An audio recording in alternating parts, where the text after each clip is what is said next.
বিশ্বকবি রবীন্দ্রনাথ ঠাকুরের ১৬৫তম জন্মবার্ষিকী উদযাপনের জন্য সিরাজগঞ্জের শাহজাদপুরে রবীন্দ্র কাচারীবাড়ি সেজে উঠেছে। প্রতি বছরের মতো এবারও জেলা প্রশাসনের উদ্যোগে এবং জেলা প্রশাসনের তত্ত্বাবধানে ৩ দিনব্যাপী অনুষ্ঠানের আয়োজন করা হয়েছে। ২৫শে বৈশাখ থেকে শুরু হওয়া এই উৎসবে যোগ দিতে ইতিমধ্যেই দেশ বিদেশের বিভিন্ন প্রান্ত থেকে রবীন্দ্রপ্রেমীরা ছুটে আসছেন। মুখরিত করে তুলছেন কবিগুরুর স্মৃতি বিজড়িত কাচারীবাড়ির প্রাঙ্গণ। নাটোরের রানী ভবানীর জমিদার বাড়ির অংশ শাহজাদপুরের এই জমিদারি ১৮৪০ সালে রবীন্দ্রনাথ ঠাকুরের পিতামহ প্রিন্স দ্বারকানাথ ঠাকুর নিলামে কিনে নেন।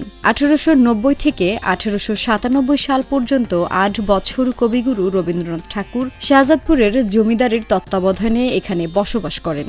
এই সময়ে তিনি রচনা করেন কালজয়ী কবিতা, সোনার তরী, চিত্রা, চৈতালি, কল্পনা, বিখ্যাত ছোট গল্প, পোস্টমাস্টার, রামকানাইয়ের নির্বুদ্ধিতা, ব্যবধান, তারাপ্রসন্নের কীর্তি, ছুটি, সমাপ্তি, ক্ষুধিত পাষাণ, অতিথি, ৩৮টি ছিন্নপত্র, প্রবন্ধ এবং গীতাঞ্জলির অংশবিশেষ ও বিসর্জন নাটকের মতো অমূল্য সাহিত্যকর্ম।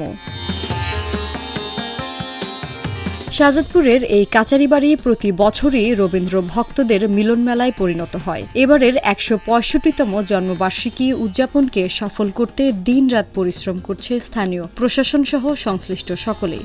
স্থানীয় সাংস্কৃতিক সংগঠনের তত্ত্বাবধানে চলছে রবীন্দ্রসঙ্গীত, নৃত্য ও নাটকের জোরদার মহড়া।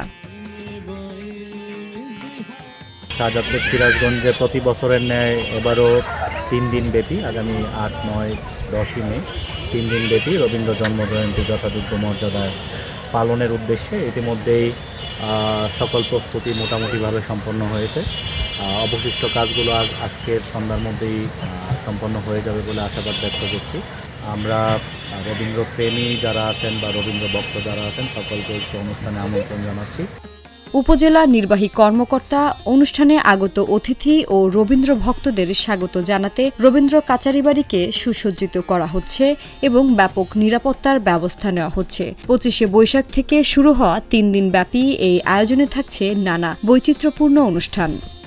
আজকে আমরা ইতিমধ্যে আমাদের যে প্রস্তুতিমূলক সভা সেটা আমরা সম্পন্ন করেছি। আমাদের অন্যান্য যে প্রস্তুতি কার্যক্রম সেটা চলমান রয়েছে। এবার আপনারা জানেন যে জাতীয় প্রোগ্রামের সাথেই সঙ্গতি রেখে আমরা শাহজাদপুর উপজেলা ৩ দিনব্যাপী কর্মসূচি আয়োজন করতে যাচ্ছি।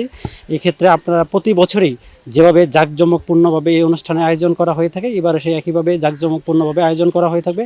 ইতিমধ্যেই বিভিন্ন সাংস্কৃতিক গোষ্ঠী যারা আছে আমাদের দেশের বাইরের বা বিভিন্ন জেলা থেকে সাংস্কৃতিক গোষ্ঠী তারা ইতিমধ্যে আমাদের সাথে যোগাযোগ করেছে। তাদের অংশগ্রহণে আমরা একটা সুন্দর একটা অনুষ্ঠান আপনাদের উপহার দিতে পারবো, এটা আমরা আশা রাখছি। বিশ্বকবির স্মৃতি বিজড়িত শাহজাদপুরে মিলিত হবে দেশ বিদেশের অগণিত রবীন্দ্র অনুরাগী।